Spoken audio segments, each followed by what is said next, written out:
Moitas gracias, señor presidente. Señorías, era un home de 92 anos e faleceu onte nun hospital público galego.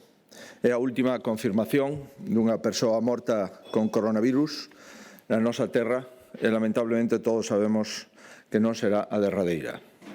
Os evidentes avances que se están a lograr nas últimas semanas no relativo á contención da pandemia, manter a taxa de letalidade entre as máis baixas do Estado, son afirmacións tan certas como inútiles para consolarnos polo que xa perdemos. As estatísticas son necesarias, pero son frías e tamén inxustas, porque hai unha realidade que non se pode cifrar, pero que estará sempre aí neste mes de loito oficial e tamén cando recuperemos a normalidade. O pobo galego está incompleto e fondamente danado. Galicia está danada porque 586 persoas faleceron víctimas da pandemia e máis de 4.500 que morreron por outras causas tampouco puideron ser despedidas en liberdade. Son proxectos de vida truncados e tamén familias que sofren a perda en condicións especialmente tristes e duras. Galicia tamén está danada porque hai máis de 10.000 persoas que resultaron infectadas. Persoas que sufriron e sofren os síntomas físicos, pero tamén o medo a unha enfermidade descoñecida. Galicia está danada porque miles de traballadores temen polo futuro dos seus traballos e das súas empresas.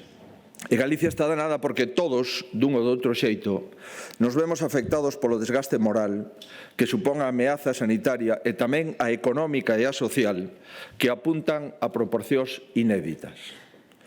Pregúntome con frecuencia cal é o mellor xeito de falarlle a Galicia. E creo sinceramente que a resposta está en tanta xente que todos os días excede o cumprimento estricto do seu deber para entregarse aos demais. Nós, con independencia de que sexamos oposición ao goberno, tamén temos que dar moito máis do que nos corresponde, e como o fan a maioría dos cidadáns. A entrega de tantas galegas e galegos prodúcese sen grandelocuencia. E ese é o ton que quero manter nesta intervención. O sacrificio inmenso que se practica nos hospitais, nos centros de saúde, nas farmacias, no transporte, nos supermercados, nos centros de traballo abertos, tamén no interior das casas e, por suposto, nas residencias da terceira idade e nas residencias de discapacidade, merece sobriedade e claridade. Por iso tentarei ser sobrio e claro na exposición e, como veño facendo ao longo das últimas semanas, tratarei de responder as preguntas que directo e indirectamente nos trasladan os cidadáns. E por iso esta intervención quixera dedicala a contestar 5 preguntas. A primeira, en que fase estamos? A segunda é o plan presentado polo mando único, é dicir, polo Goberno Central, a folla de ruta axeitada para a reactivación. A terceira, que propostas ten Galicia para a desescalada? A cuarta, é o estado de alarma o instrumento preciso para as próximas semanas e meses ou semestres? E a última, cales son as consecuencias sociais e económicas do que estamos a vivir? Primeira pregunta é máis importante, como estamos? En que fase estamos?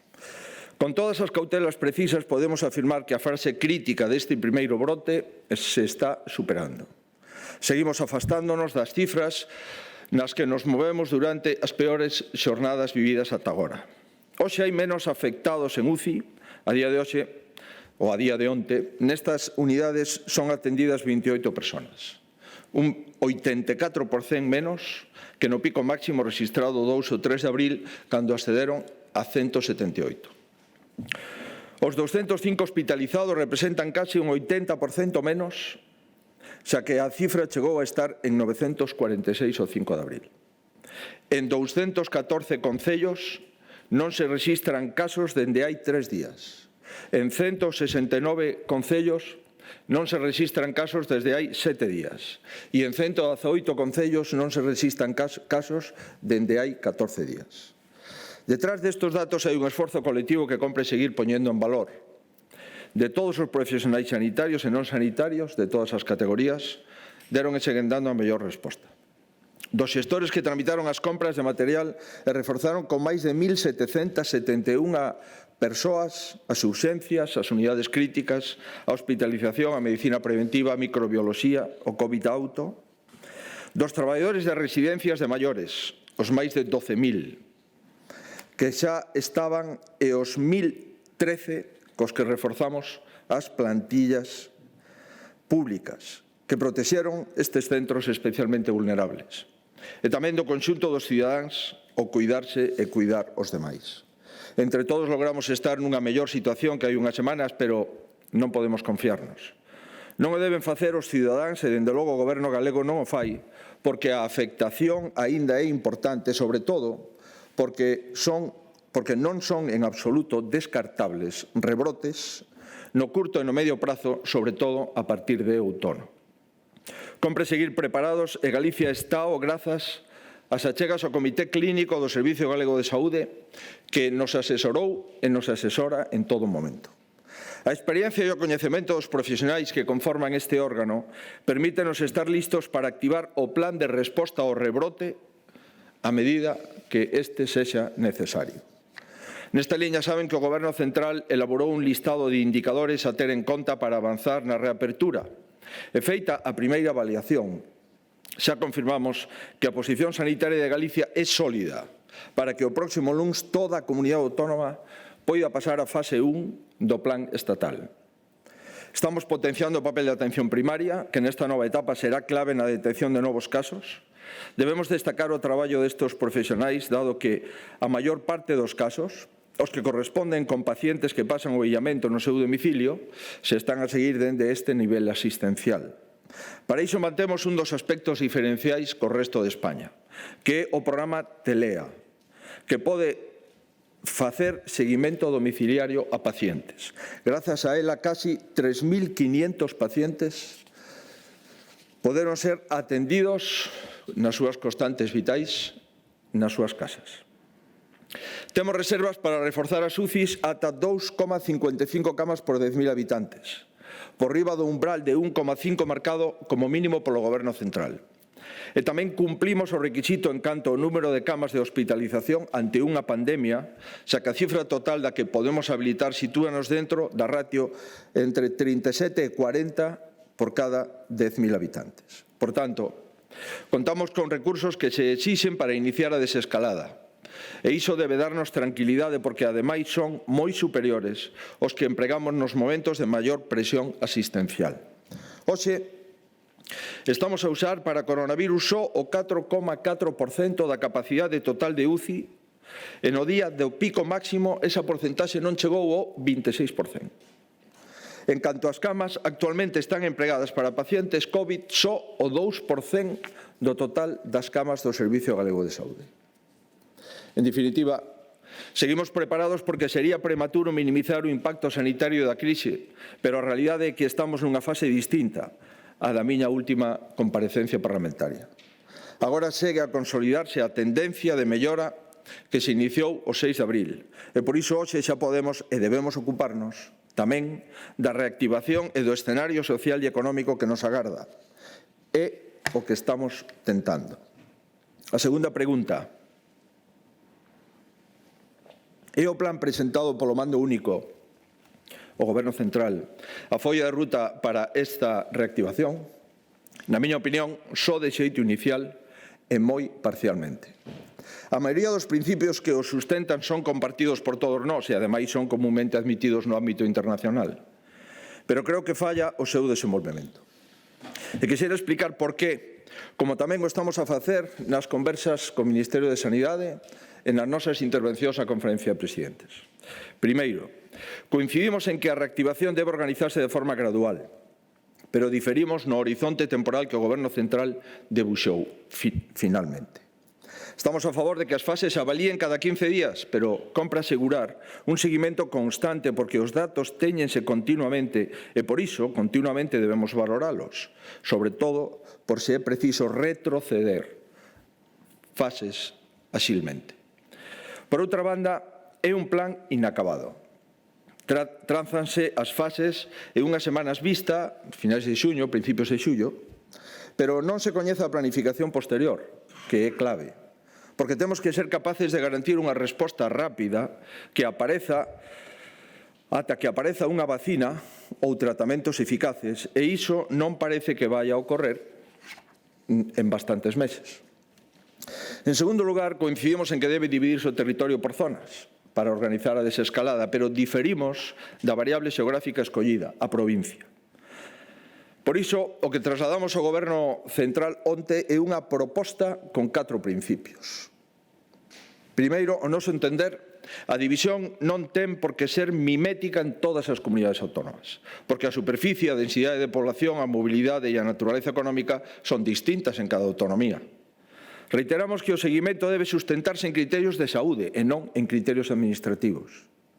E iso faise a través das áreas sanitarias que aprobamos neste Parlamento, a última no ano 2008. E tamén nos distritos sanitarios que temos dentro do noso mapa sanitario.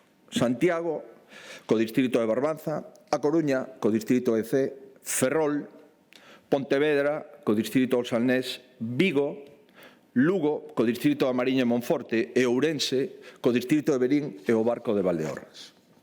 Dentro da comunidade debe permitirse a mobilidade en todo o territorio de Galicia, mentras todas as zonas atopen na mesma fase, para non agravar os danos económicos se non hai razóns sanitarias que o impidan. E entendemos que as comunidades debemos poder establecer un zoom adicional sobre o territorio para ter un control máis granular e poder, onde haxa un foco de pandemia, acoutar con restriccións engadidas microzonas, xa se trate de distritos, é dicir, comarcas, ou xa se trate de zonas básicas de saúde, é dicir, concellos. E tamén, para poder abordar unha apertura máis áxil nas zonas do noso territorio que tiveron moi pouca afectación do virus, o cal é especialmente relevante na inmensa maioría do rural de Galicia. É dicir, nós defendemos vigilancia permanente desde as áreas sanitarias para poder cruzar nivel de risco e capacidades asistenciais. Defendemos que, se todo o territorio está na mesma fase, a circulación cidadá debe permitirse en toda Galicia. E defendemos que, ante posibles rebrotes, podamos decidir o alcance dos novos peches. Ben nos concellos, ao redor dun centro de saúde, ou dos concellos, ao redor dun distrito hospitalario, ou dos concellos, ao redor dun área sanitaria, en función, lóxicamente, da intensidade do rebrote ou do foco. Esta proposta é a que permite o menor conflicto entre a protección da saúde e os dereitos fundamentais dos cidadáns. En terceiro lugar, coincidimos co Goberno Central en que se debe trazar unha metodoloxía de cálculo para medir os riscos de cada momento e adaptar a ela as decisións, pero diferimos nalgúns aspectos do cadro de mando presentado. Valoramos que tiveran en conta os indicadores sanitarios propostos por Galicia, especialmente se se confirma o relativo a vincular os novos casos co número de PCR realizadas para non desincentivar o test masivo que estamos facendo á poboación. Pero tamén é certo que a maioría dos indicadores epidemiolóxicos que se van a ter en conta para autorizar o tránsito dunha fase a outra aínda, lamentablemente, non están concretados. Salvo no caso de camas de UCI e de hospitalización, non se estableceron valores. Déixanse igualmente a discrecionalidade os parámetros sociais. Por exemplo, pídese ás comunidades medidas de protección colectiva sen aclarar o papel que se reserva ao Goberno Central para o reparto de mascarillas, que adoita ser puntual e avisado cunhas horas de antelación. E, en cambio, ignórase variables que, na nosa opinión, teñen relevancia, como o número de chamadas recibidas nos centros de coordinación, que é un indicador que se utiliza habitualmente na epidemia de gripe, que hai todos os anos, ou os que permitan medir os esforzos que se están a facer nos servicios de urxencias. E, en cuarto lugar, en relación co plan de desescalada presentado polo Goberno Central, coincidimos en identificar os grupos de población máis vulnerables, tanto a nivel sanitario como económico e social, pero diferimos en que non se habiliten medidas específicas para estes colectivos. Non en van, o plan do Executivo Central non propón ningunha medida, nin para residencias, nin para centros de día, nin para centros de acollidas, nin para albergues. Por último, en quinto lugar, coincidimos en que a comunicación é básica para que a reactivación se pode executar con seguridade, pero diferimos en que isto se conseguise. En realidade, o igual que pasou durante o confinamento, na estrategia de desescalada lamentablemente tamén está a reinar a confusión. O igual que os españois foron obrigados a trasnoitar hai semanas para saber quen debía pechar, quen podía ou non podía ir ao traballo, agora fano para saber quen e como se pode volver a abrir. Carecemos dunha folla de ruta coñecida con antelación, porque as decisións son comunicadas cunhas poucas horas de marxe, ás veces con minutos.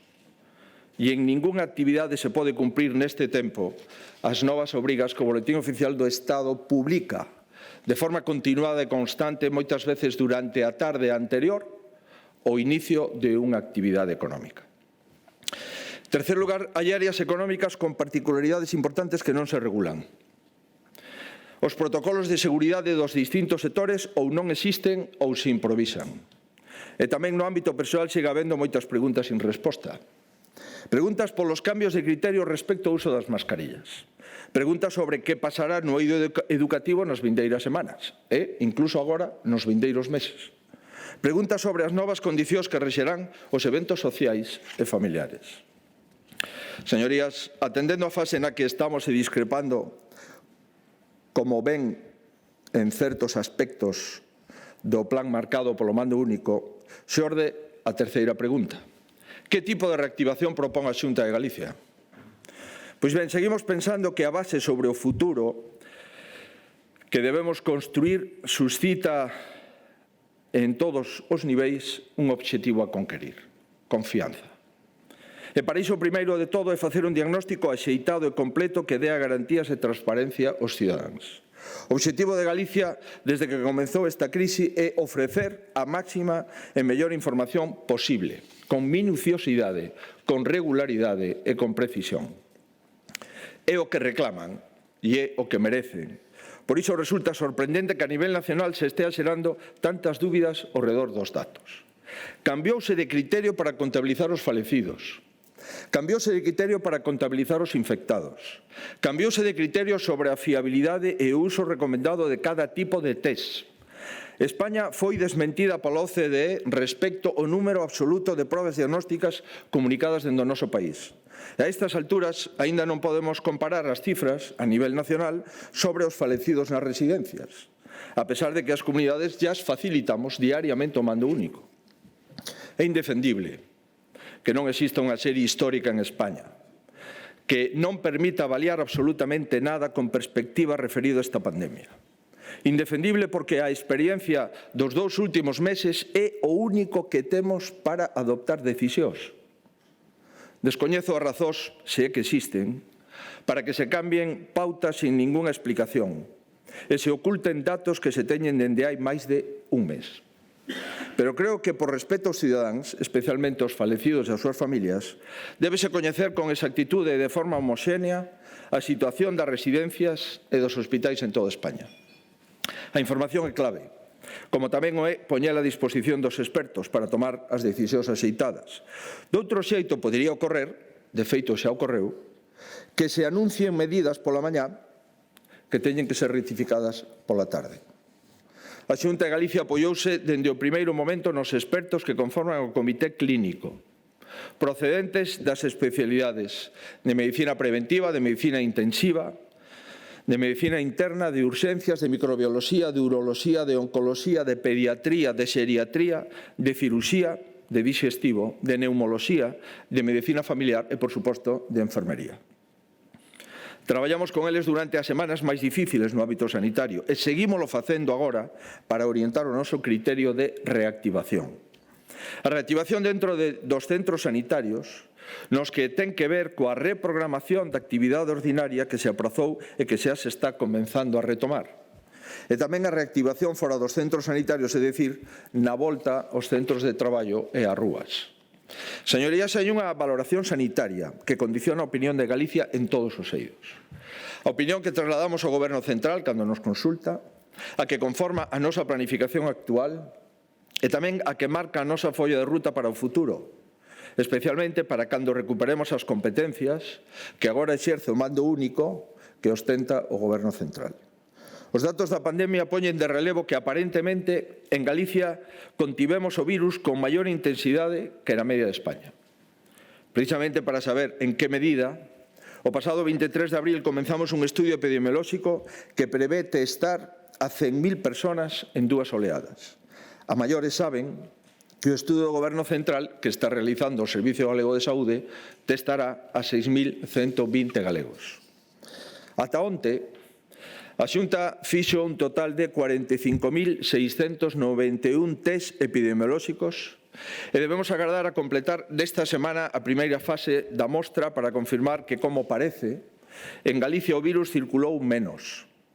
Pero, se iso é así, a nosa folla de ruta ten que ter moi presente que esa realidade ten a súa parte boa, pero tamén a súa parte mala.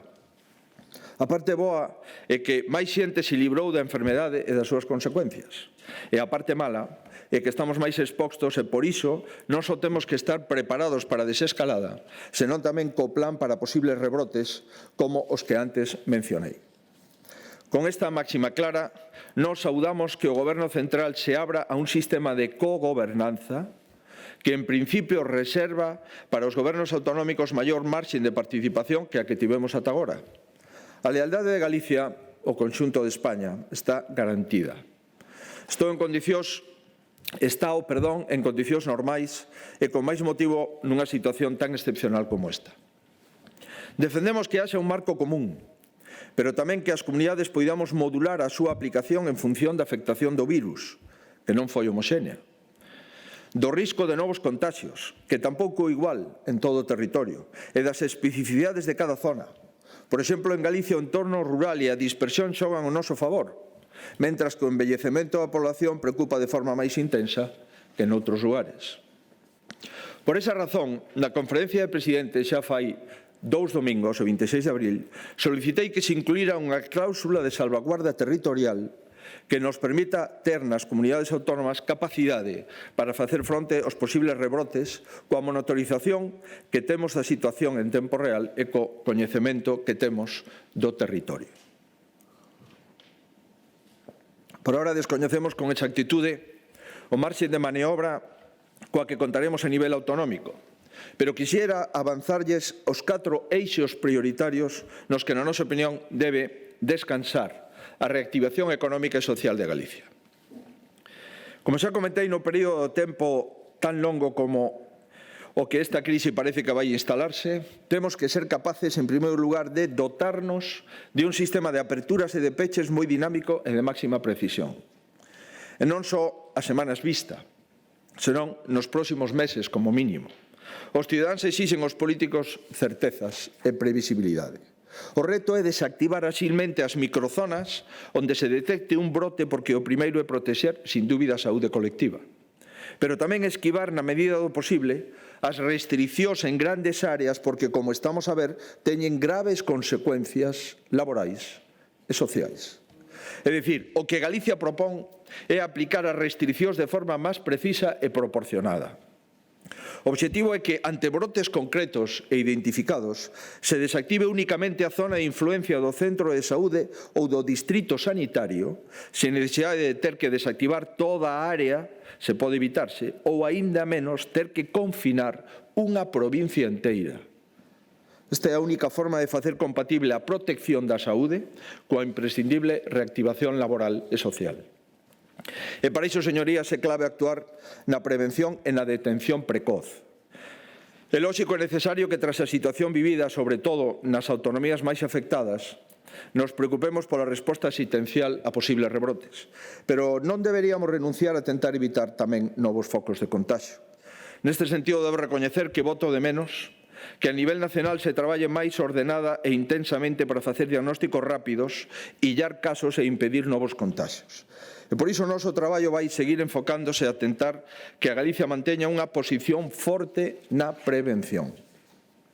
Por iso, dende a Xunta levamos moito tempo solicitando un protocolo único para toda España nas medidas de seguridade que temos que implementar en todos os sectores económicos e tamén na poboación, especialmente sobre o uso das mascarillas e a distancia social nos traballos e nas zonas de tránsito.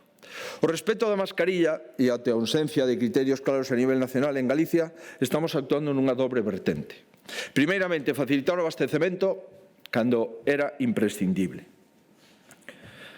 Garantimos en todo momento o suministro das mascarillas, inicialmente con dificultades nos hospitais, nas residencias e nos concellos. Por exemplo, a Xunta puso a disposición 88% das mascarillas cirúrxicas que utilizaron os galegos, fronte ao 12% que procede das achegas do Goberno central, o que, por suposto, agradecemos. Garantimos o suministro aos traballadores que reiniciaron a actividade na industria e na construción hai unhas semanas. En total, repartimos 4 millóns de mascarillas ata que as empresas normalizaron o seu acceso a este material.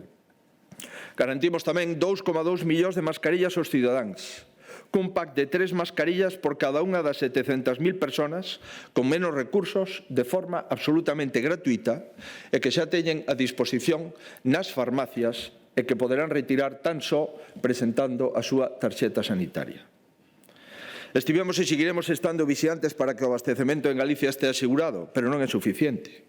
E por iso insistimos, e volvo a reiteralo, en que o Goberno central debe abaratar as máscaras baixando o IBE que grava este material, o que sigue fixado nun 21%. Outros países, como o veciño Portugal, xa o fixeron. E parece lóxico que aquí tamén se efectúe, toda vez que o seu uso, que primeiro non era recomendable, despois foi aconsellable e agora fíxose obrigatorio, polo menos para o transporte público, o seu uso vai a ser masivo pola población durante os próximos meses. En aras da maior seguridade tamén estamos a traballar cos distintos sectores que se van reabrindo para colaborar con eles na elaboración de protocolos de seguridade por sector. Óptimo sería que no conxunto de España haxa instrucións específicas para cada área, pero comprendendo que non é un labor sinxelo, dende a Xunta estamos dándolle forma ás distintas guías e protocolos para protexer os traballadores de Galicia. Fixemos un protocolo xeral no ámbito laboral. Está a disposición outro para o comercio e un específico para as perruquerías. Facilitamos tamén guías de seguridade aos sectores da construción, forestal, naval, automoción, pizarra, áridos, industria extractiva, gasolineiras, supermercados e oficinas. Hai un grupo de traballo que está a orientar a volta ao marisqueo, outro para asesorar o sector turístico nas novas condicións dos aloxamentos, das axencias de viaxe, dos albergues, da hostelería, dos museos e dos balnearios. En definitiva, estaremos con todos os sectores que nos reclaman axuda porque entendemos que é básico para que a reactivación se produza nas máximas condicións de seguridade para os traballadores, pero tamén para os consumidores. En terceiro lugar, con todo, o máis importante, insisto, é a detección precoz. As experiencias máis positivas no resto dos países que se viron ou se ven asolados polo coronavirus teñen o mesmo denominador común, test e máis test. E por iso en Galicia seguiremos facendo test e máis test. Esta foi a nosa vontade dende o primeiro momento, porque entendemos que o diagnóstico precoz, o illamento dos casos e a cuarentena de contactos é a mellor receita para afrontar esta pandemia. Fomos a primeira comunidade autónoma en España en poñer en marcha o COVID Auto para tomar as mostras do PCR con cita previa nos hospitais e nas áreas de saúde. Mantivemos en todo momento un ritmo alto de probas diagnósticas. En total, 178.000 ata o día de onte. Un 62% son PCRs e un 12% test de dobre banda e o resto os test de anticorpos completos cedidos polo Goberno central. Reforzamos os test dos profesionais sanitarios, con máis de 26.000 probas feitas a este colectivo. E esforzámonos por testar unha das áreas máis sensibles, que son as residencias da terceira idade e de discapacidade. Señoría, fomos conscientes desde o primeiro momento de que as residencias son as áreas especialmente vulnerables nesta crise. E por iso asumimos o compromiso de facelas en todos os centros de maiores e de discapacidade. Pois ben, hoxe podo confirmarlles que cumprimos e que complementamos este barrido o 100% das residencias e o 100% dos centros de discapacidade. Todos están diagnosticados. Fixemos un esforzo e o noso compromiso é reforzalo de cara ao futuro porque queremos que Galicia sexa un territorio seguro. Un territorio seguro para os galegos, un territorio seguro para os que nos visitan, un territorio seguro para a actividade turística, un territorio seguro para poder vivir de forma segura. Con este objetivo, ademais de que remataremos mañá a primeira fase do estudio epidemiolóxico, dos 50.000 tests, quero anunciarlles que imos reforzar a nosa capacidade diagnóstica con 3 novidades que nos van a permitir fortalecer a posición de Galicia no ámbito da seguridade. A primeira é que seguiremos tentando garantir a máxima seguridade dos profesionais, dos centros de saúde, dos hospitais e das residencias. Xa o fixemos a través de probas e estes traballadores que detectamos 1.708 casos positivos, dos que afortunadamente casi o 32% están dados de alta. Especialmente vixiamos os profesionais que se viron afectados polas mascarillas defectuosas recibidas dende a Administración estatal, o que nos levou a realizar máis de 6.200 probas de test. Pero imos redobrar ese esforzo. En as próximas 2 semanas serán testados o 100% dos profesionais sanitarios e non sanitarios, incluídos os servizos de limpeza, de seguridade e de mantenimento que tamén traballan para garantir o funcionamento dos centros sanitarios. Para iso, incrementaremos os 26.000 profesionais xa testados para conquerir os restantes ata o 100%. Como lles dixen, test e máis test sigue parecéndonos o camiño máis axeitado. Por iso, en segundo lugar, comunícolles que vimos de conquerir un total de 400.000 novos test, dos cales 100.000 xa están en poder do Servicio Galego de Saúde, os 400.000, ademais, doados por unha multinacional galega. É dicir, dotámonos dun número moi elevado de probas diagnósticas para poder reforzar a capacidade de análise porque, lonxe de reducila, pensamos que coa reactivación laboral e social vamos a ter que incrementala. E, en tercer lugar, tamén lles anuncio que Galicia vende a probar con éxito na área sanitaria de Vigo un novo sistema de procesamento agrupado de mostras PCR. Esta técnica, pioneira en España, coñecida como pooling, é un sistema de precisión que permite acumular mostras de grupos de entre 10 e 20 personas e determinar se algunha das personas delas está contaxiada de forma simultánea. En caso positivo, de que esta mostra dese un positivo, realizaránse probas individuais para detectar cal é a persona ou persoas infectadas dese grupo de 10 ou de 20. Pero en caso negativo, cun só PCR confirmaremos que este grupo está libre de COVID na súa totalidade. Póñolles un exemplo. Imaginemos un turno de 20 traballadores nun centro de saúde. A todos eles tomaríase unha mostra que se analizaría conxuntamente con unha única PCR. Se dá negativo, saberemos cun só PCR que este centro neste turno é un espazo limpo de coronavirus.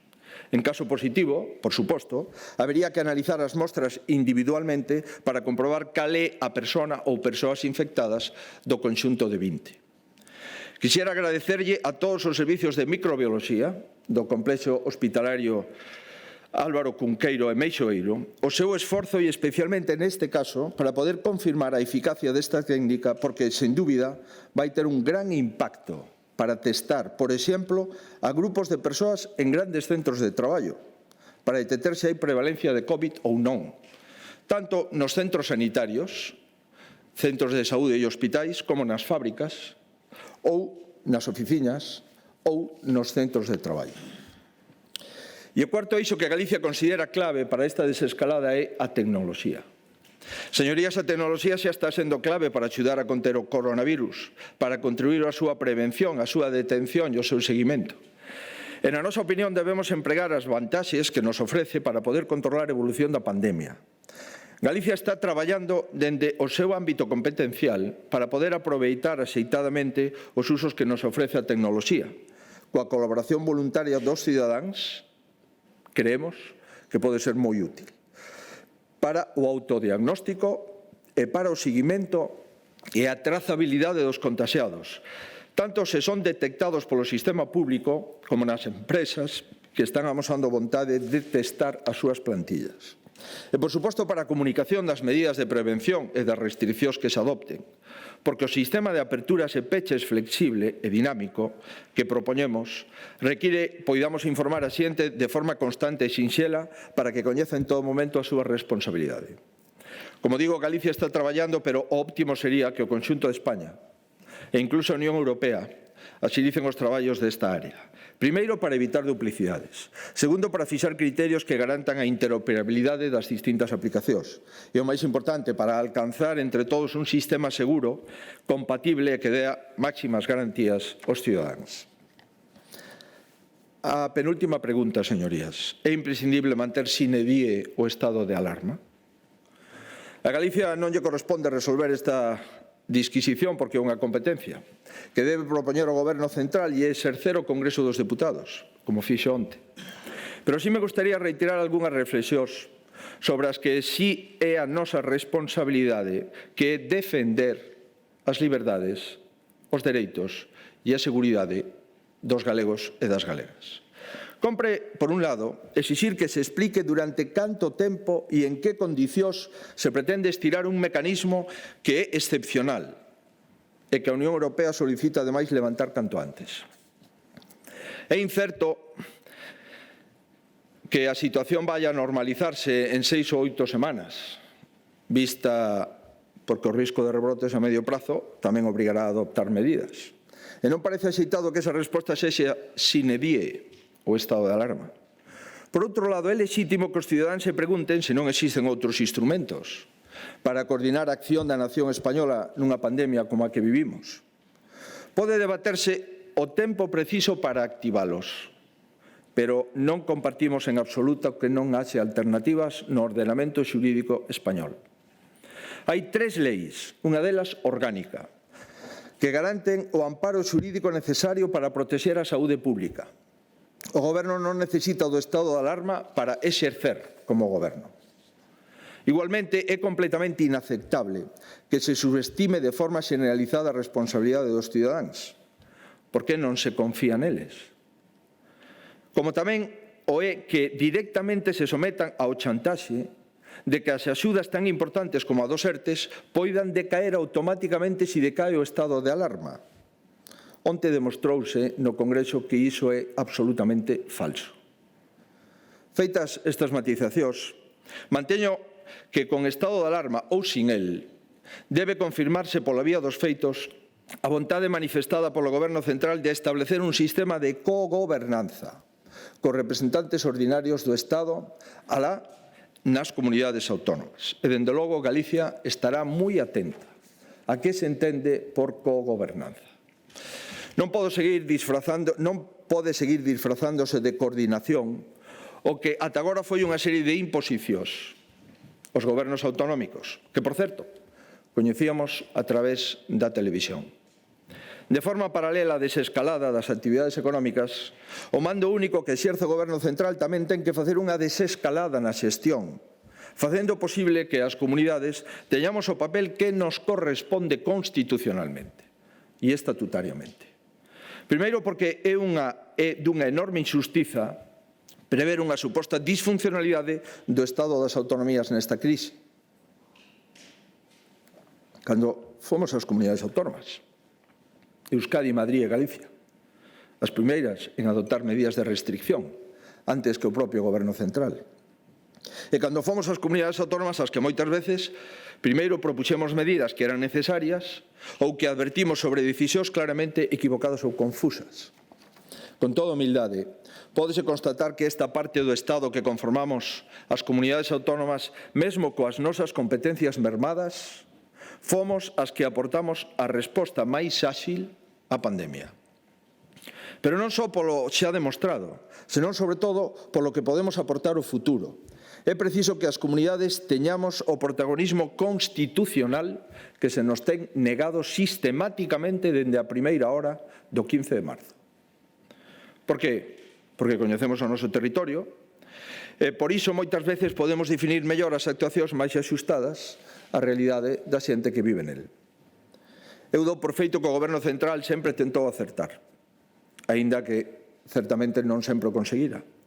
Pero moitas veces as imprecisións, as rectificacións, as torpezas tiveron a súa razón de ser no descoñecemento territorial. Non pode gobernarse o conxunto das comunidades mirando o que ocorre no centro da capital de España. Do contrario, ocorren cousas sorprendentes e que con razón ofuscan os cidadáns, como as seguintes. Hai escasos días, o 1 de maio, publícase unha orde do Ministerio de Sanidade no Boletín Oficial do Estado onde se autoriza a partir dese momento o cuidado dos animais. Logo, nos 50 días anteriores, quen os cuidou? Igualmente, durante ese día 1 de maio, no Boletín Oficial do Estado se permite o cuidado das hortas de autoconsumo. Mais aló dos municipios de residencia ou adyacentes se é para subsistencia. E como se acredita se unha horta de autoconsumo é para subsistencia ou non? Por que se entende a pesca fluvial e marítima como actividade agraria? Obviando que miles de persoas na nosa terra a practican como deporte individual. Acudir a un río ou estar nunha rocha pescando, no mar ou nas rías. Como se explica que na veciña Asturias as franxas horarias só afecten os núcleos de máis de 5.000 habitantes, mentras que aquí non poda sair un núcleo a calle de 200, de 300, de 400, de 600, de 1.000, de 2.000, de 2.500 habitantes? Saben que esta decisión está obrigando a 1.100.000 galegos a non poder sair da casa? Decisión que, ademais, se mantén. E se mantén simplemente porque o mando único, en este caso galego, o considera oportuno. Señorías, a resposta a esta crise debe ser única, é certo, pero non pode ser uniforme porque España non é uniforme. O trazo grosso que corresponde ao Goberno central, pero hai moitas microrealidades que unha administración máis próxima será capaz de xestionar con maior precisión e con maior acerto. Por outro lado, tampouco se entendería a resistencia do Goberno central a compartir capacidade de decisión e, ao mesmo tempo, o mando único se desentende dos aspectos claves da crise. Tivo un papel absolutamente secundario no suministro do material e continúa nesa liña porque, sorprendentemente, no plan de contingencia o Goberno non se obriga a ter ningunha reserva de material de prevención nin de asistencia durante a desescalada ou despois. Tivo un papel secundario no ámbito sanitario. Realmente os únicos hospitais que xestiona son o de Ceuta e Melilla. Nas residencias a deixadez foi total e díxose que iso era unha responsabilidade exclusiva das comunidades autónomas. Na educación, a coordinación é absolutamente de mínimos. Non teño nada en contra de que se descarguen responsabilidades nas comunidades. Galicia vai ser cero que se lle encomende porque a nosa responsabilidade é gobernar. Sexa fácil ou difícil. Para iso nos elixiron. Pero o que sí pedimos é que se ordenen as competencias, que non se improvise e, por suposto, que se nos dote dos recursos necesarios para poder tomar decisións nesta pandemia. Señorías, desde que se iniciou esta crise, levamos solicitando que o Goberno central convoque o Consello de Política Fiscal e Financeira. Se reúnen os organismos europeos para falar da situación económica dos países da zona euro e non temos tempo para reunir o Consello de Política Fiscal e Financeira en España. Eso sí, celebrouse unha videoconferencia este pasado luns. É ese foro, o Consello de Política Fiscal e Financeira, onde hai que debater os criterios de reparto do fondo adicional de 16.000 millóns de euros, anunciado polo Goberno central e que Galicia valorou positivamente. Pero, por suposto, que discrepamos profundamente na distribución que se está a anunciar porque se afasta totalmente do sistema de financiamento autonómico vixente. E, desde logo, non é un momento para ensaiar un novo sistema de financiamento. É nese foro onde hai que confirmar que as comunidades autónomas non teñamos que asumir en 2022 a liquidación negativa por mor do descenso da recaudación que se producirá no exercicio 2020 respecto ás entregas a conta. É nese foro onde hai que modificar as regras de estabilidade presupuestaria. É nese foro onde hai que aclarar que o Goberno central non pode confiscarnos o diñeiro do presuposto da comunidade autónoma como fixo cos fondos de formación de emprego e os fondos de aluguer de vivenda. Máis de 120 millóns de euros confiscados. Señorías, paso á última e quinta pregunta. Cales son as consecuencias sociais e económicas desta crise e como se van a afrontar? En primeiro lugar, é fundamental responder coa verdade. As consecuencias van a ser cuantiosas, aínda que polo momento o seu alcance é aínda inconcreto. É fundamental tamén aproveitar o tempo e non perdelo debatendo dentro dos gobernos, porque a urxencia exixe claridade, certezas e unidade dentro do propio goberno.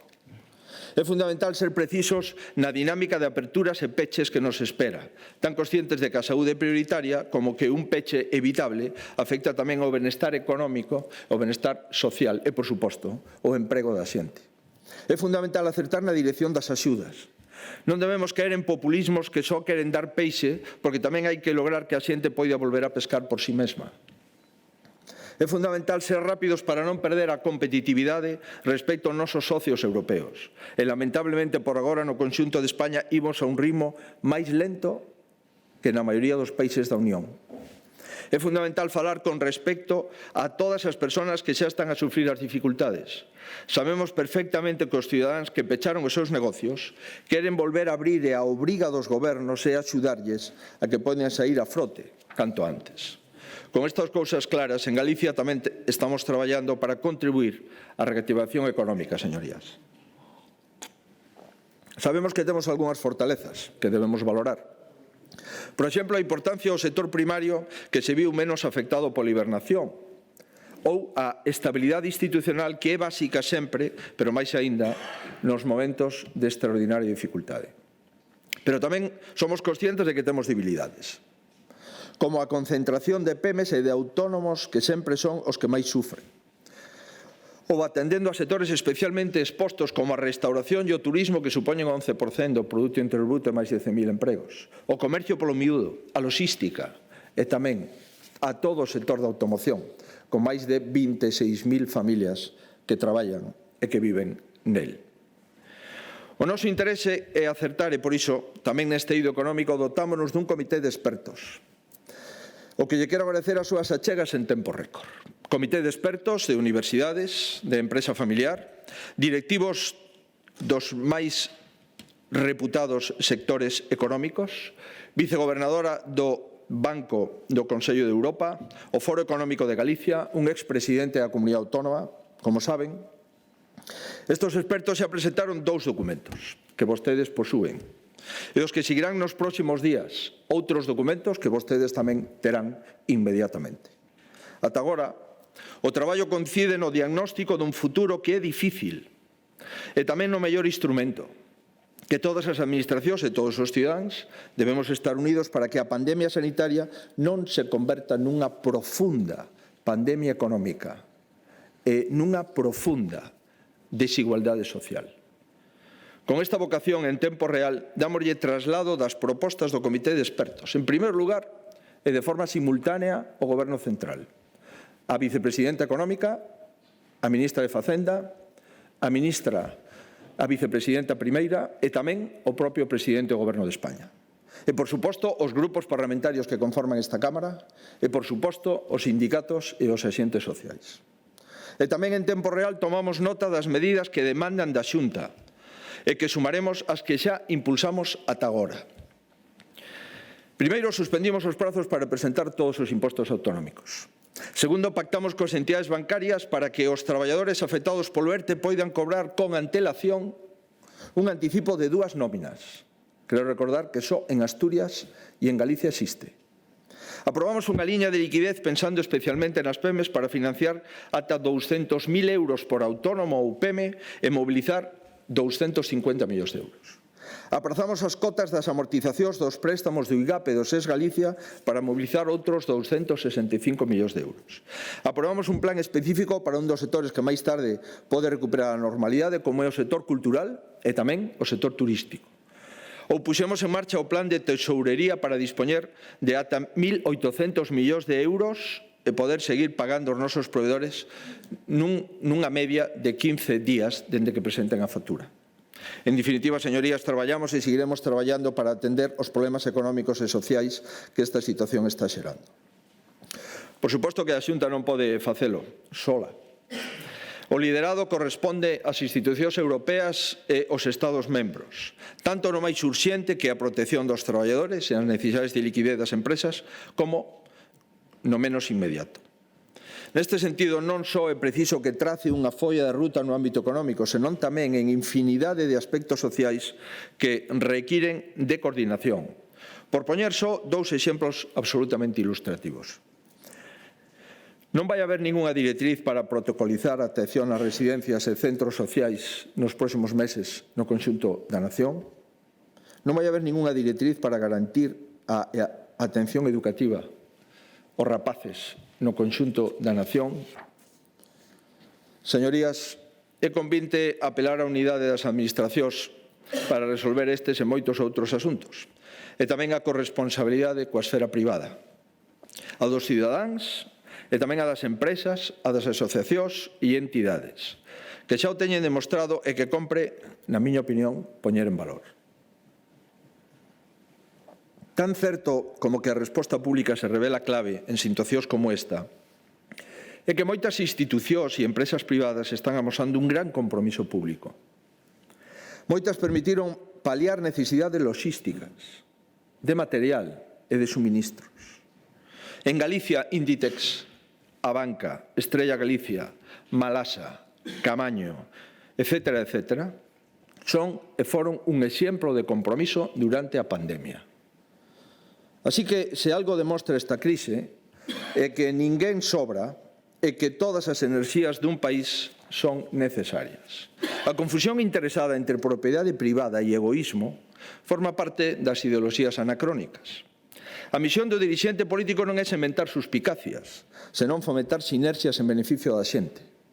A unión de esforzos seguirá sendo a pauta que inspire a actuación da Xunta nesta crise, como tamén o será a actitude prudente, a actitude proactiva, propositiva e previsora que intentamos manter ata agora.